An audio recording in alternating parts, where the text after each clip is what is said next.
All right, this is chapter one, and it's called My Family. My name is Nargissan Elmoghazi. Everyone calls me Narcy because growing up I couldn't even pronounce my real name, so I made up Narcy. My father bought me a plant when I was a child and told me that I was named after it. It was an Egyptian white flower. To me, it stunk. So now that I'm older, I've learned to love it. One of my biggest faults in life was the urge to please people. As long as everyone around me was happy, I thought I was. I was born October 7th, 1985, in Raleigh, North Carolina, at Duke Hospital in Durham County. My father was, God rest his soul, from Mansoura, Egypt. My father grew up poor, helping his mother with his brothers and sisters. His father died early in his life, and he had three brothers and three sisters. Annie was a twin, but his twin sister died at birth. My father would have had four sisters if she would have survived.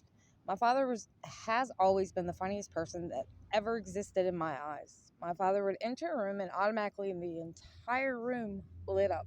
My father was a god to me. He was my hero.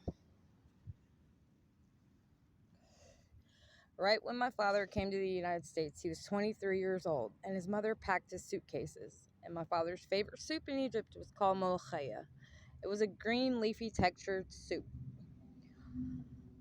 His mother packaged in freezer bags. When my father got off the plane at the airport in the United States, he was quickly detained in a holding room until the guards searched all of his luggage, and 4 hours later they found out it wasn't marijuana.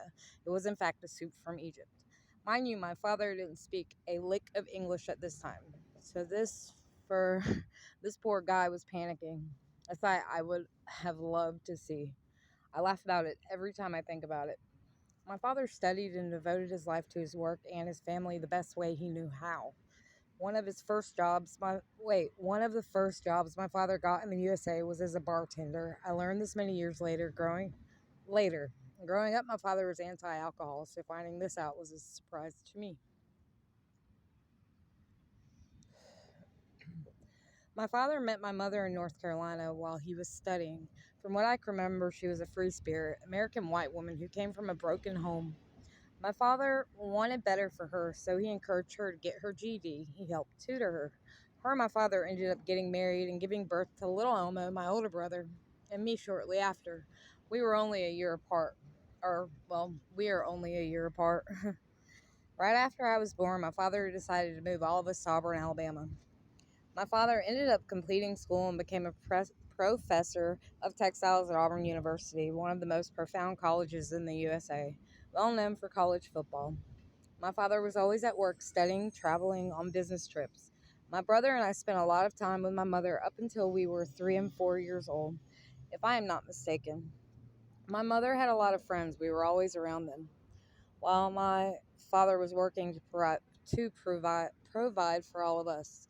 There's not much I can remember during the few years my mom was around. I know my first encounter as a child being molested was by a white older male from her side of the family.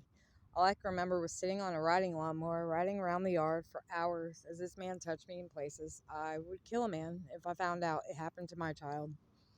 My father was probably oblivious and consumed with work. Hell, I have no idea. There are questions I know I will never get true answers to. I was told growing up that my mother was on drugs and alcohol and just up and left. Little did I know I would find the truth out 37 years later. Continue reading and you will find out. Anyways, y'all, I gotta go because I have to be at work in just a minute. I will continue reading later. Bye, and God bless you.